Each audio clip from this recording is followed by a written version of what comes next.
I owe you guys an apology. And what I mean by you guys, I mean one of you. Ever since I made that April Fool's video, I thought it would be funny to do the Furai Model Starscream review, even though it's not a review, and I replaced it with a speed review of Thundercracker and replaced it with Starscream. But you know what?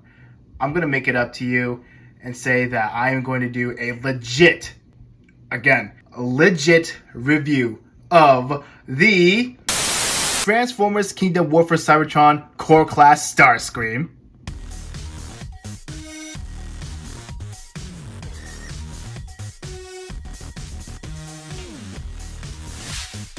How's it going, guys? It is Plastic Disasta, and today we are going to do a review of the Core Class Starscream. And in case you guys don't know what the Core Class is, it's basically a smaller scale of the Transformers characters, even smaller than the Deluxe Class. They only cost like $10 each, and they don't take up a lot of shelf space if you're into that. In a way, it's kind of like your desk collection. And as of now, there's not a lot of these figures out yet, but some of these are kind of hit or miss for me, especially the Optimus Prime one, and I'm glad I kind of missed that one. And a backstory for Starscream: he is a secret commander and a second in command of the Decepticons. Okay, so taking a look at the packaging, we have a nice line art of Starscream in the back, and we got the big logo of Transformers Kingdom Warfare Cybertron Trilogy. And of course, we have Starscream himself, and if you notice, the no rays are detached, but when you take them out of the packaging, you might want to attach them. And taking a look at the back of the packaging, we have Starscream in the robot mode and the jet mode, and it takes 17 steps to transform the figure. Let me tear this package out like a big man child that I am, and we'll take a look at the figure. And here is Starscream right out of the package, and let me give you a 360 look. And if you look at the surface details, it's actually really nice. A lot of panel lines, so I can imagine that you could just throw in some panel line wash in it just to bring the details out. And look at that, he almost tripped.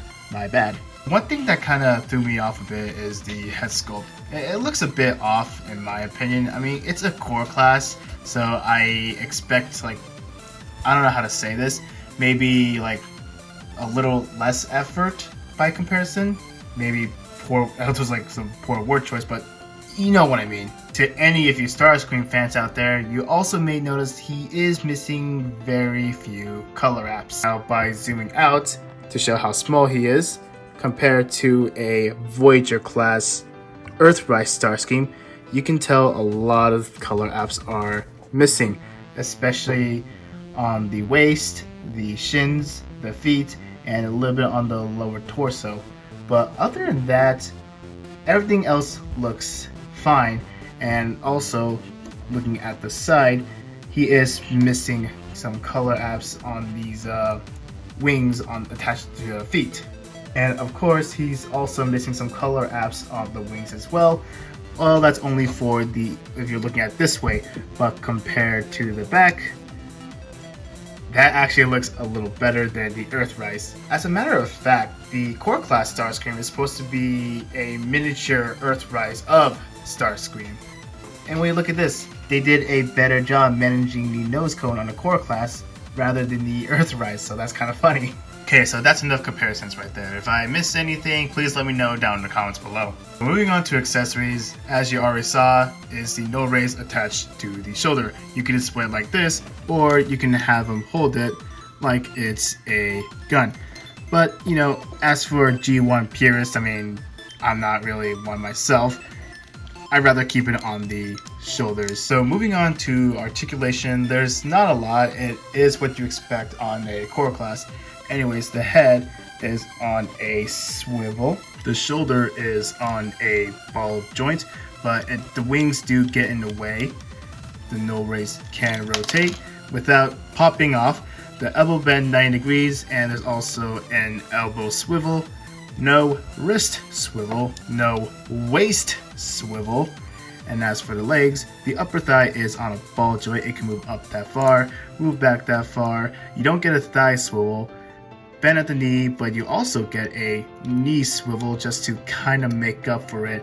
And there is no ankle pivot, but the ankle is sculpted on a pivot. And as for the backpack, the wings can flap back and forth. So overall, the articulation is actually pretty decent for a core class. I totally did not forget this. The leg can move out that far. Further. Before we move on to the jet mode, I know I have to zoom out and look how tiny he is. Let's do a size comparison. Here he is right next to the deluxe size Earthrise Blue Streak, Voyager class, well, technically Lear class, Optimus Prime Earthrise / Kingdom, and the big ol' size Leader class. Now obviously the core class is not in scale, but if you want something nice and small, core class is the best bet. And as usual, here he is right next to the 1/144 scale RX-72 Gundam. Hear me out on this, I feel like they're kind of in scale. The standard size Gundam is like 18 meters tall, right? And Starscream in the G1 continuity, he's only like 7 meters tall. And if you want to, you can actually do a legit diorama of Gundam versus Transformers. Maybe I should get the core class Optimus Prime. Yes, and here he is right next to the NECA Godzilla. So the robot mode is fine, right? Let's see how the jet mode looks. Before I transform these, I like to take these null rays out. I know some of you may call this parts forming, but come on man, cut me some slack.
And here is the jet mode, and I gotta say, from the top it actually looks really nice, and from the side it doesn't look that bad until you see the robot hand, which is obvious robot kibble. Now the one thing I forgot to do on the transformation is to turn the head around so you can hide the face. So if the face like showing at the bottom bothers you a little too much, just turn the head 180 and boom, problem solved.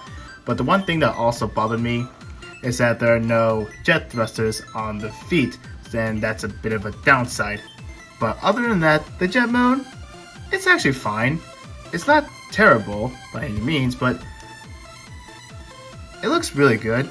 But the one thing that kind of also bothers me a bit is this little gap right here. I'm not sure it's either my copy, but if your copy is better than mine, then good for you. Also forgot to point out that in the robot mode, let me take this null ray out, is that there's a gap right here, and it's kind of unsettling. I hope there's some sort of like DNA kit or something like that to cover it up. Size comparisons, here he is right next to the deluxe size Blue Streak and the Voyager, like I said, technically leader class, Optimus Prime, and the big old Megatron leader class, and I am not going to transform him. And once again, here he is right next to the Gundam and Godzilla. I'm going to turn it back to robot mode and move on to my final thoughts. So moving on to my final thoughts, overall it's a really nice figure. It's only 10 bucks and it doesn't take a lot of shelf space.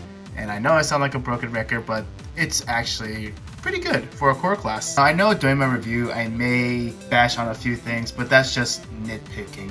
I mean, sure, it does have its flaws, but the pros outweigh it. I mean, come on, who doesn't like a cheap, small detail figure? If you're asking if I'm getting more of these core class figures, well, there is one I do have right now, and It's Rat Trap, and I'm very excited to review it. So look forward to that review. And now that we're at the end of the review, I want to say thank you guys so much for watching this.